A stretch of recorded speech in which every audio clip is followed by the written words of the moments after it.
संचालित स्वास्थ्य केंद्रों को बंद किए जाने के विरोध में एनएसयूआई ने किया प्रदर्शन। भिलाई इस्पात संयंत्र ने टाउनशिप क्षेत्र में संचालित सभी स्वास्थ्य केंद्रों को एक के बाद एक बंद कर रही है, जिससे सेक्टर 9 अस्पताल में लगातार दबाव बढ़ रही है, जिसे चालू कराने एनएसयूआई के जिला अध्यक्ष आदित्य सिंह के नेतृत्व में बुधवार को भिलाई इस्पात संयंत्र के नगर सेवा विभाग के प्रबंधक को ज्ञापन सौंपकर तत्काल इस पर निर्णय लेकर सभी बंद स्वास्थ्य केंद्रों को खोले जाने की मांग की है। एनएसयूआई ने इस दौरान नगर सेवा विभाग के अधिकारियों को गुलदस्ता भेंटकर उनके सामने अपनी मांग को लेकर चर्चा किए और कहा कि इस कोरोना महामारी के दौर में बीएसपी प्रबंधन स्वास्थ्य केंद्रों को बंद कर रही है, ये समझ से परे है। अगर समय रहते स्वास्थ्य केंद्रों को नहीं शुरू किया जाएगा तो हम उग्र प्रदर्शन करेंगे। टाउनशिप में पूर्व में पहले जगह जगह हेल्थ सेंटर हुआ करते थे, जहां टाउनशिप के लोगों को स्वास्थ्य संबंधी लाभ मिल जाती थी, लेकिन पिछले विगत कुछ वर्षों से बीएसपी ने उन टाउनशिप के मेडिकल सेंटर्स को या हेल्थ सेंटर्स को बंद कर दिया गया है, जिससे लोगों को दर दर भटकना पड़ रहा है। अभी बीएसपी के बहुत कम हेल्थ सेंटर संचालित है, जैसा कि सेक्टर 1 में कुछ है, सेक्टर 7 में है और सेक्टर 9 में ज़्यादातर दबाव सेक्टर 9 पे पड़ने के कारण वहाँ भी आज की डेट में स्वास्थ्य संबंधी सही व्यवस्थाएँ नहीं मिल पा रही है। तो हम लोगों ने आज ज्ञापन के माध्यम से बुके दे करके झा साहब को और मेडिकल के जितने भी अधिकारी हैं उन लोगों से मांग किया है कि चूँकि हमारा प्रदेश ही नहीं पूरा देश अभी कोरोना विश्व की महामारी में अभी बहुत बुरे दौर से गुजरा है, तो हम लोग चाहते हैं कि क्षेत्र के लोगों को स्वास्थ्य संबंधी अच्छी सुविधाएं मिले। इस कारण आज एक ज्ञापन देके हम लोगों ने निवेदन किया है कि जितने भी हेल्थ सेंटर बंद हुए उनको पुनः चालू करके सुचारू रूप से लोगों को स्वास्थ्य संबंधी व्यवस्थाएं मुहैया कराएं। समय जो एनएसयूआई द्वारा ज्ञापन दिया गया है और उनके द्वारा कुछ मांगे रखी गई हैं कि पुराने हेल्थ सेंटर जहाँ बंद हो गए उनको फिर से शुरू किया जाए, तो उनसे हमने यही बताया है उनको कि ये सब चीज़ जो हॉस्पिटल प्रबंधन और हमारे प्रबंधन के साथ में इसकी चर्चा की जाएगी और इनकी मांग को वहाँ तक पहुँचाया जाएगा और इसके ऊपर जो होगा जो सबकी भावनाओं को ध्यान में रखते हुए इस पर विचार किया जाएगा। कारण क्या है बंद करने का? जो अभी एनएसयूआई ने इस दौरान बीएसपी प्रबंधन के खिलाफ जमकर नारेबाजी किए। बीएसपी प्रबंधन ने एहतियात के तौर पर सीएसएफ और पुलिस बल को बुलवा लिए थे। प्रभात टीवी के लिए योगेश वर्मा की रिपोर्ट। वाहन खरीदी में जमा कराए दस्तावेज का उपयोग दूसरे वाहन की खरीदी में किया गया। पीड़ित अमर सिंह ठाकुर को उस समय पता चला जब वाहन दुर्घटना में एक व्यक्ति की मौत हो गई। पुलिस जब वाहन मालिक को खोजते हुए भिलाई पहुंची तब मामले का खुलासा हुआ कि उनके दस्तावेज का फर्जी इस्तेमाल कर अन्य वाहन खरीदी कर ली गई है। यह खबर पूरी तरह किसी फिल्म से प्रभावित लगे, लेकिन यह भिलाई प्रगति नगर के रहने वाले अमर सिंह ठाकुर 77 वर्षीय के साथ घटित घटना है। पीड़ित ने अपने वकील के माध्यम से प्रेस वार्ता लेकर बताया कि कैसे उसने 1998 में बजाज फाइनेंस से एक स्कूटी खरीदी थी, जिसकी सारी किस्त भी उन्होंने पटा दी। सब कुछ सामान चल रहा था, लेकिन 2002 में आरटीओ द्वारा पंजीयन वाहन MP 24EC 9959 जो कि परिवर्तित नंबर CG 07ZN 1983 का परसवाड़ा जिला बालाघाट मध्य प्रदेश में दुर्घटना हो गई। दुर्घटना में एक व्यक्ति की मौत हो गई। परसवाड़ा पुलिस रिसाली आकर मुझे जानकारी दी कि आपको न्यायालय में उपस्थित होना है। तब मुझे पता चला कि मेरे नाम पर कोई मोटरसाइकिल फाइनेंस हुई है। अपनी बेगुनाही साबित करने और ये मेरी वाहन नहीं है, मुझे न्यायालय में 8 साल 6 महीना कानूनी लड़ाई लड़नी पड़ी। थाना पुलिस न्यायालय के चक्कर लगाने के बाद न्यायिक दंडाधिकारी प्रथम श्रेणी दुर्ग के द्वारा 11 फरवरी को उनके पक्ष में फैसला सुनाते हुए दोषी व्यक्तियों के खिलाफ 420 सहित कई धाराओं के तहत मामला दर्ज करने का आदेश सुनाया है। इस पूरे मामले की जानकारी पीड़ित के वकील संजय अग्रवाल ने दी है। ठाकुर के द्वारा सन 1996 में एक बजाज स्कूटी प्राइम थ्रू वंदा ऑटोमोबाइल्स एवं बजाज ऑटो फाइनेंस से फाइनेंस कराई गई और जिसकी इंस्टॉलमेंट उनके द्वारा 97 में क्लियर कर दी गई थी। अब 97 में क्लियर करने के बाद सन 98 में उस पेपर को वंदा ऑटोमोबाइल्स बजाज ऑटो फाइनेंस के द्वारा आरटीओ से और आरटीओ के कर्मचारियों से मिलके मैनिपुलेट करके उसे Bajaj Kawasaki for S finance कर दी गई और वो बजाज कावासाकी एस फाइनेंस हुई। इसकी जानकारी हमको सन 2012 में हुई जब परसवाड़ा थाना हमारे पास आई और उसमें जो ब्लैंक पेपर पे पूरे आरटीओ के पेपर पूरे ब्लैंक है, उसमें गाड़ी का रजिस्ट्रेशन भी हो गई जिसमें केवल हमारे सिग्नेचर्स हैं। विद इन एफिडेविट भी ब्लैंक है जिसमें भी एक आरटीओ के कार्यालय के से पुलिस वालों ने जब पेश किया न्यायालय में, तब हमको जानकारी हुई। उसके बाद हमने बजाज ऑटो फाइनेंस के जो पुणे ऑफिस वगैरह से भी हमने एग्रीमेंट्स वगैरह के पूरे पेपर मांगे, जिसकी हमको आज तक नहीं मिली, ना बंदा ऑटोमोबाइल्स ने हमको दी।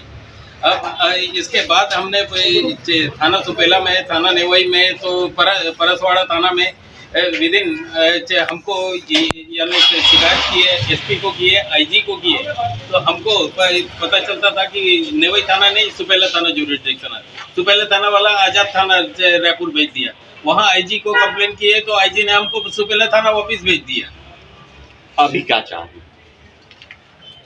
हम ये चाह रहे हैं कि ऐसी चीजें किसी भी व्यक्ति के साथ ना हो, ये जो यानी अमर सिंह ठाकुर जी के साथ हुई हैं। और इसीलिए हम चाह रहे हैं कि जितने भी दोषी व्यक्ति हैं, जो वरना ऑटोमोबाइल्स के जो मालिक हैं, विवेक अग्रवाल जी और आरटीओ जो उस टाइम के तत्कालीन थे, एजी गनी खान जी, और अधीक्षक थे ललित पांडे जी, और इसे आरटीओ एजेंट था मिस्टर चिन्ना जी, है ना, और बजाज ऑटो फाइनेंस के जो सेल्स एग्जीक्यूटिव थे, और वरना ऑटोमोबाइल्स के सेल्स एग्जीक्यूटिव थे, इनके विरुद्ध जो मिलके संयोजित ढंग से किसी भी एक बुजुर्ग आदमी के साथ इस टाइप की धोखाधड़ी, जिसके संबंध में हम कार्रवाई चाह रहे हैं कि जो न्यायालय थाने वालों के द्वारा कुछ नहीं किया गया, तो हम न्यायालय की शरण लेकर न्यायालय के द्वारा जो आदेश की गई 420, 68, 68, 71, 120 बी के तहत, इसमें हम ये चाह रहे हैं कि न्याय की मांग करते हुए इसमें ये ट्रांसपेरेंसी कार्रवाई की जाए। आम आदमी पार्टी ने वार्ड 49 के वर्तमान पार्षद एम लक्ष्मी पर नामांकन के शपथ पत्र में अपनी संपत्ति से जुड़ी जानकारी छुपाने का आरोप लगाया है। इस मामले में चुनाव याचिका दायर करने की जानकारी दी है।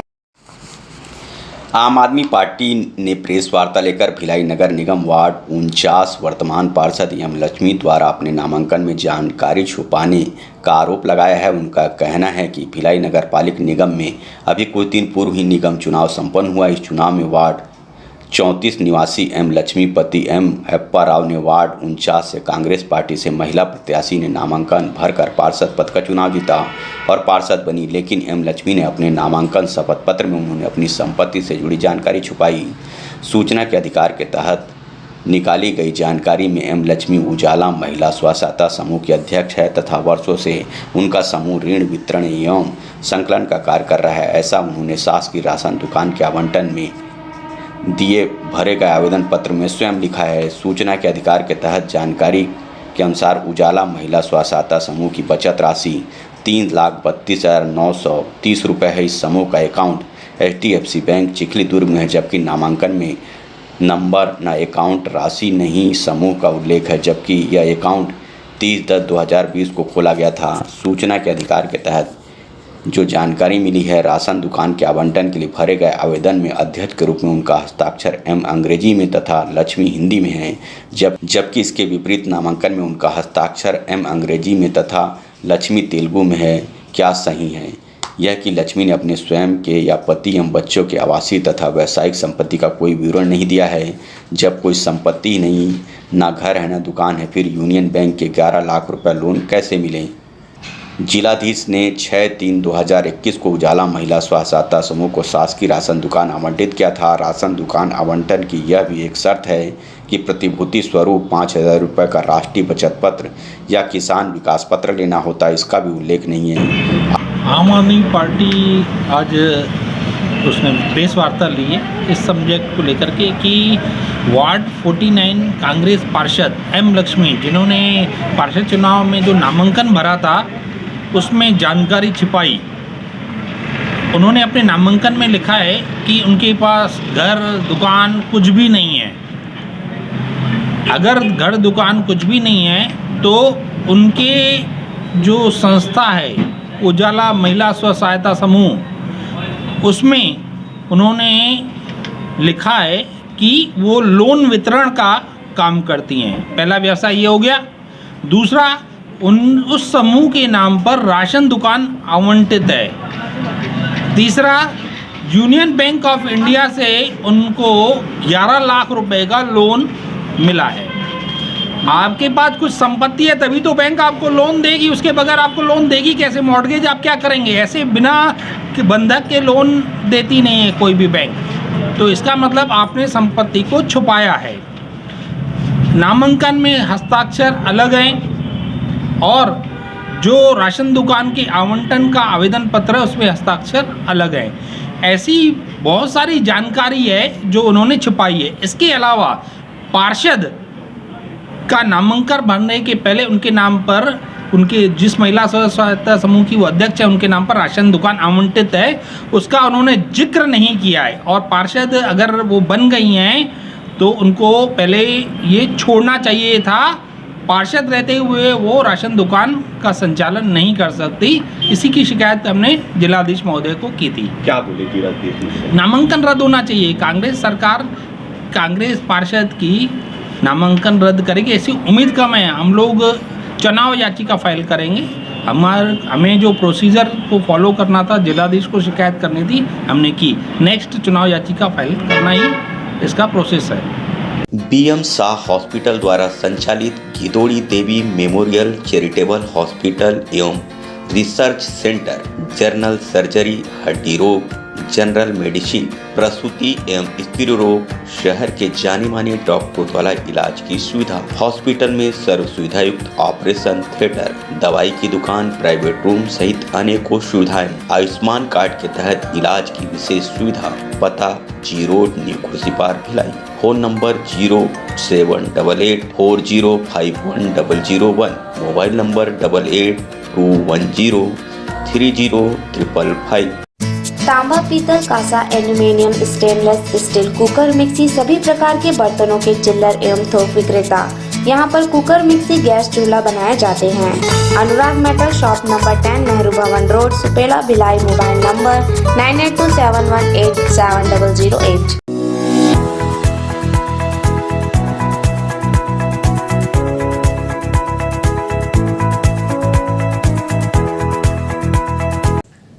बेमेतरा में हुआ multi track digital recording studio का शुभारंभ। इसके खुल जाने से कलाकारों को अब रायपुर और बड़े शहरों में जाने से मिलेगी मुक्ति। बेमेतरा में हुआ multi track digital recording studio का शुभारंभ। छालीपुर निर्माता निर्देशक मोहन सुंदरानी के कर कमलों से हुआ रिकॉर्डिंग स्टूडियो का शुभारंभ। बेमेतरा जिला मुख्यालय के मोहर भट्टा रोड ब्राह्मणपारा में Chhattisgarh Chhalipur DRM multi track digital recording studio का शुभारंभ हुआ, जिसमें मुख्य अतिथि के रूप में छालीपुर निर्माता निर्देशक मोहन सुंदरानी रहे। विशिष्ट अतिथि स्थानीय विधायक आशीष छाबड़ा रहे। साथ ही इस दौरान नगर पालिका अध्यक्ष शकुंतला मंगस साहू सहित अन्य कांग्रेसी कार्यकर्ता मौजूद रहे। सुंदरानी ने लोगों को संबोधित करते हुए कहा कि यह बेमेतरा जिले के गर्व की बात है कि यहाँ डिजिटल रिकॉर्डिंग स्टूडियो का शुभारंभ हो रहा है, जिससे जिले के स्थानीय व आसपास के कलाकारों को अपनी प्रतिभा को निखारने दूर नहीं जाना पड़ेगा।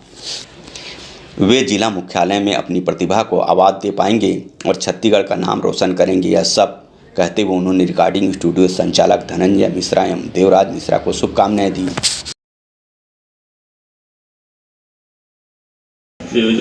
बेमेतरा में एक रिकॉर्डिंग स्टूडियो जहां पे वीडियो शूटिंग भी होगी, उस स्टूडियो का आज हम कार्यक्रम उद्घाटन करने के लिए पहुंचे। साथ में महापौर जी भी थी, शकुंतला जी, और यहाँ के विधायक श्री छाबड़ा जी भी थे। बड़े गर्व उत्साह की बात है कि आज बेमेतरा में स्टूडियो का उद्घाटन हुआ। मैं इस अवसर पर एक जरूर निवेदन करूंगा हमारे बेमेतरा की महापौर जी और विधायक जी की, सदा कुर्सी आपके हाथ में रहे, यह मेरी दुआ आशीर्वाद।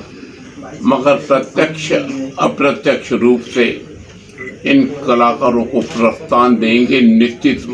एक कलाकार मेरे तक मिलने में बड़ा कठिनाई होती है नहीं, और बेमेतरा के पास में है, यहाँ से 10 किलो 20 मिनट या 25 किलोमीटर दूर पे, तो उनके लिए एक अच्छी सुविधा हो जाएगी। जो यहाँ तक पहुँचेगा वो निश्चित रूप से मेरे तक पहुँचने में उसको आसानी होगी।